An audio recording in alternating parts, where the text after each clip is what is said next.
With the real estate, yeah, what started it all for me, believe it or not, is the Carlton Sheets course. That so Late you night know that's dating TV. my age. I'm going to be 53 this July, so that's dating me. And so I got the course, and then I got the upgrades and all the other stuff. But it was always that analysis of paralysis. You know, it's like I knew in my head, but I there was still that disconnect, right? So I eventually wound up once again doing mentoring. He's a pretty popular guy.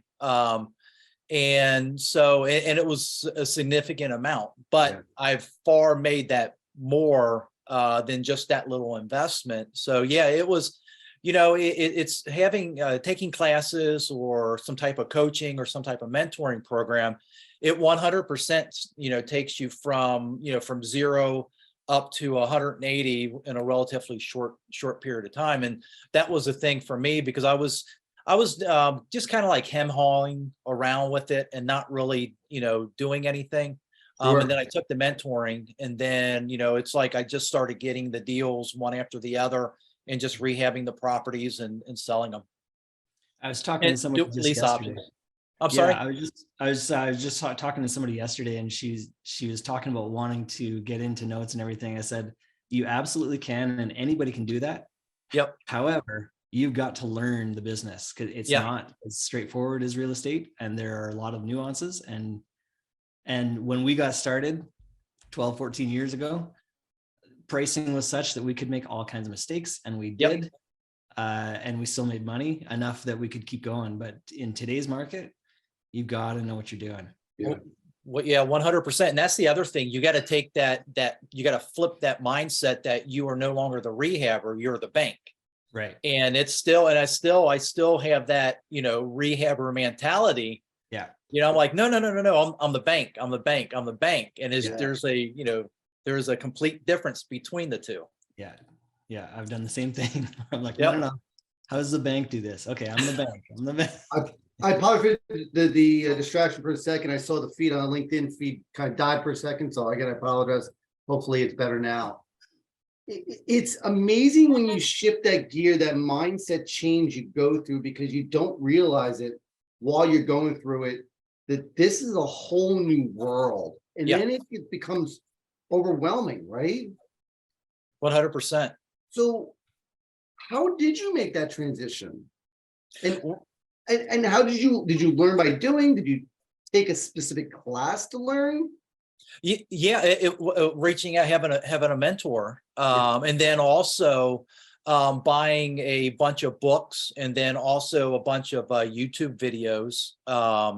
It's just really kind of consuming and just getting that jargon down, because there is a lot of information that you as a note investor have to understand before buying your first note. Just all the due diligence, the things that you have to do to make sure that you are in, or your investors are in a really good spot, to where if you do have to take that property back, your exit strategies, and you're not going to take a bath on it.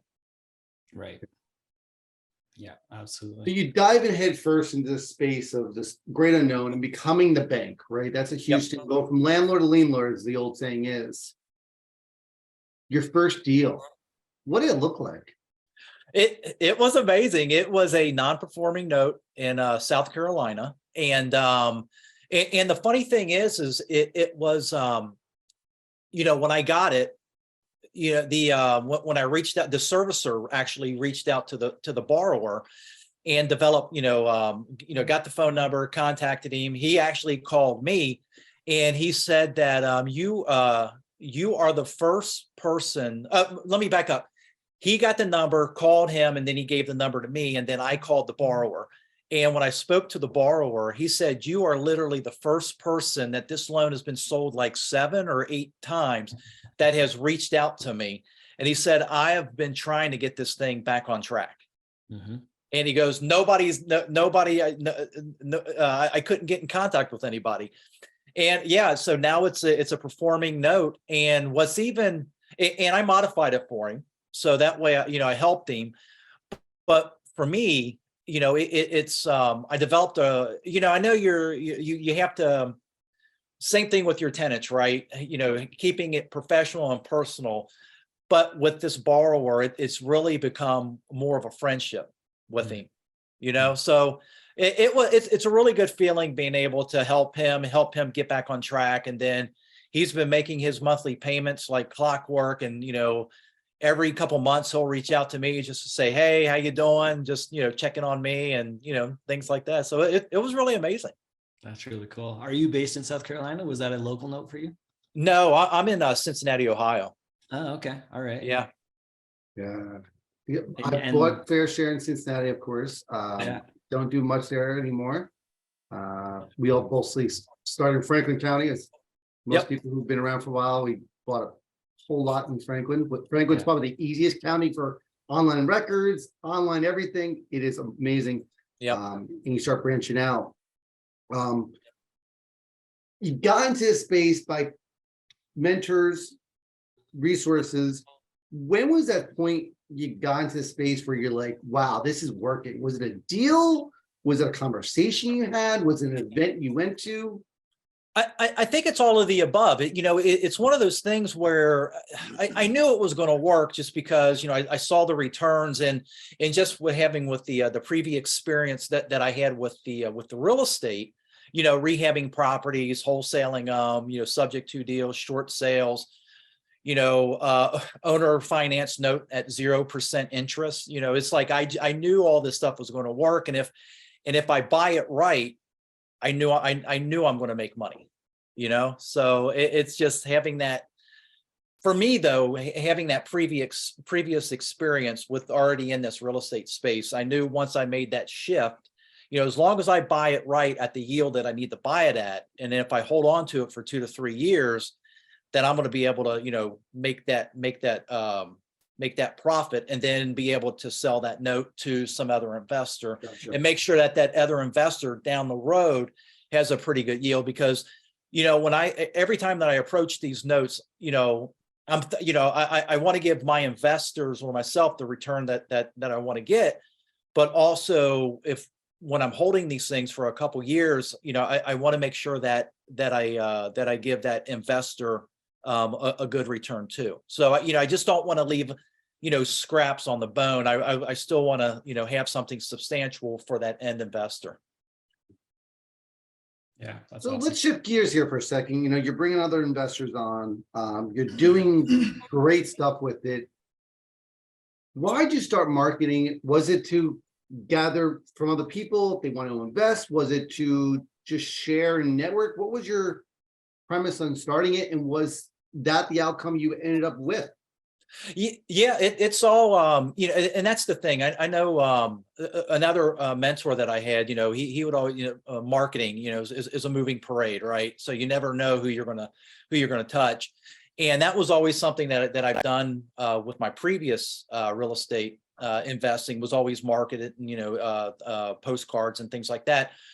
But yeah, it's now with LinkedIn and Facebook and Twitter, it's even more prevalent. It's about being at the right place, right time, because life is a moving parade. You never know who you're going to touch or who's going to see your message. Mm-hmm. And I just want to when I'm doing my marketing, I want to let the like the banks and the hedge funds and other note investors know that, hey, I'm active in this space and I'm buying these notes. And I just, I'm looking at a set of 9. I made them out of the 9. I made 2 offers. One got accepted.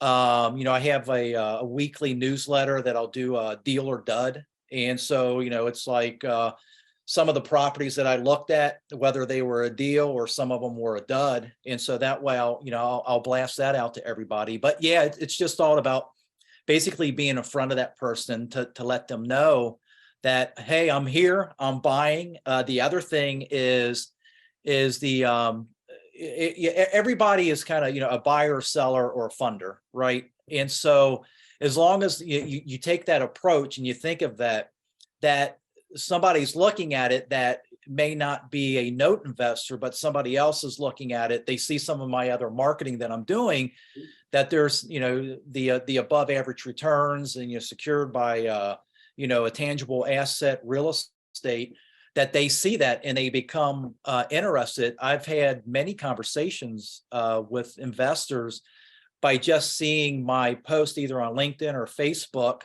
and they reach out to me, and we if they're local, we'll go to lunch or dinner and have a conversation. And I just basically just tell them exactly how my program works, and how these are the kind of returns that I'm looking at, and and just kind of take it from there. So in Cincinnati, when you're going for lunch, Skyline or Gold Star? Skyline, 100%. There it is. Yeah. Nice. We all got introduced as we're going through and doing our stuff and going through Cincinnati, and somebody says, "Hey, you got to have this chili." I'm like, Yep. "What are you talking about?" And now I crave it.